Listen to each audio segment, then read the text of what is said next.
Eric Bischoff has called out Tony Khan with a simple clown emoji, and from that, it's spiraled completely out of control. We've already talked about Tony Khan on the channel's Meltdown, about Jinder Mahal, Triple H, the USA Network, all rammed into one. So Eric Bischoff letting us all know that he thinks Tony Khan is a clown. Tony Khan has responded to this, but let's just look at the top comment here underneath this post.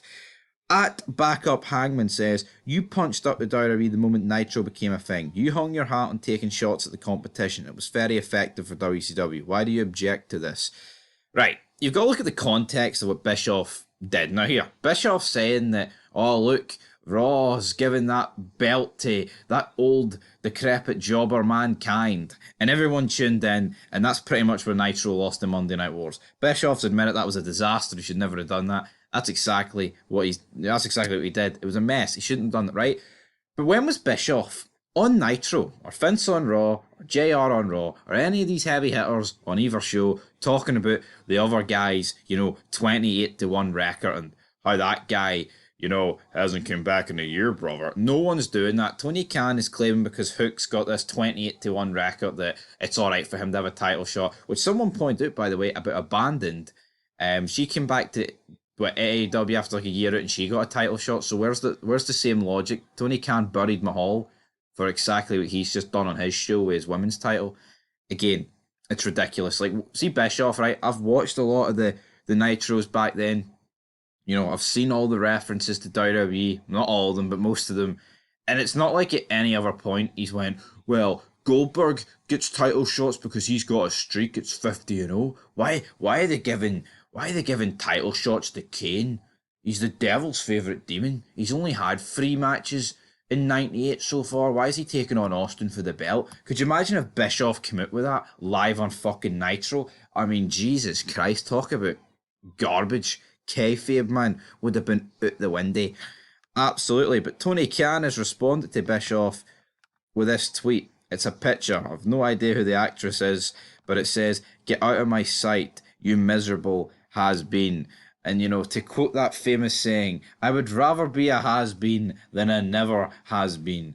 And that is exactly what Tony Khan is a fucking jobber. He can have all the money in the world. He can own, I say he can own. His daddy can own the Jaguars. He can own Fulham. He can own AEW, all that good stuff. But see, at the end of the day, he wishes he had the charisma, the aura of Vince, Eric Bischoff, all these guys that, he constantly just digs at. Triple H, Shane McMahon, like the higher ups.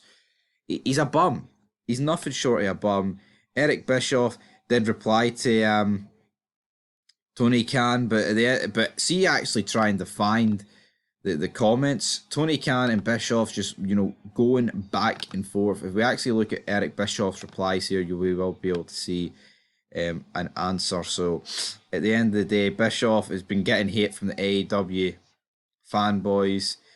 And as you can see, Tony Khan said, reading would be your friend, Eric. Because this is what Tony Khan said. No, Eric Bischoff, not true at all. This was about Abandon. He said, Abandon returned to AEW and they won a 4-way match on TNT against other great wrestlers. Yes, Tony Khan, other great wrestlers to earn a title shot, which is completely different than someone going a full year, losing every match they're in, plus getting a title shot without a single win. Tony Khan is a fucking mark. The Rock came back on Raw. What should The Rock, see, in an ideal world, right? Maybe The Rock should come back and, enter the Royal Rumble and to get his spot against Roman Reigns. But guess what, right? It's pro wrestling. Things don't work out that way, right? It's scripted entertainment. Tony Khan is out here, like, on one hand, he's completely throwing kayfabe under the bus, but on the other hand, he's sticking his hand out, waiting for the kayfabe bus to roll into his wee bus station. He can't make his mind up what he wants. And he's honestly trying to say that someone like Hook, who's got 28 wins and 1 loss, is more over than like someone like The Rock, who hasn't won a match in WWE in 8 years. His last victory was against Eric Rowan at WrestleMania 32. John Cena, his last singles victory was ages ago. It was like 2017, 2018. We're talking 6 or 7 years ago. And in his eyes, he's honestly He's lost the plot. I mean, Roman Reigns, but his last victory was against LA Knight. That's a couple of months ago. What, is Roman Reigns not as good as Hook? It's just it's absolutely mental. It looked like Randy Orton, right? I know they made that triple threat match, but it looked like Randy Orton was going to get a match against Reigns.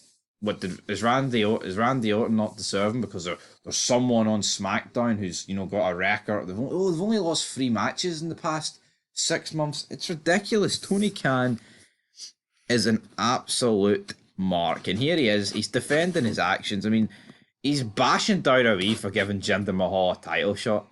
Jinder Mahal in AEW would be a star among jobbers. And that's Jinder Mahal. That really sums up the state of all elite wrestling. There's nothing elite about it, right? It's just midgets in tights. You've got John Silver. You've got the Young Bucks. The company's a laughing stock, and here he is throwing all these digs at Eric Bischoff.